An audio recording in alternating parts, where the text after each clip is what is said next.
وبصور لكم ان الملح البحري موجود ومتوفر اهو، ريتش الملح الناعم زي ما احنا شفناه مع بعض، وكمان في منه الخشن، وفي ملح الهيمالايا اهو الخشن، وملح الناعم منه متوفر، وكمان سعره مش غالي خالص، ده ب 23 جنيه لقيته، فياريت الناس كلها تجيبه عشان المناعه بتاعتهم.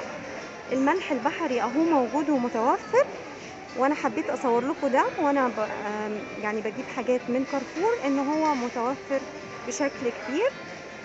والملح البحري اهو مش غالي خالص، ب 9 جنيه 95 ب 10 جنيه. يا ريت كلنا بقى نتجنب الاملاح التانية كلها ونشتري الملح البحري، وكمان ملح الهيمالايا. انا مبسوطه جدا جدا ان لقيته في كارفور وبسعر 23 جنيه كمان.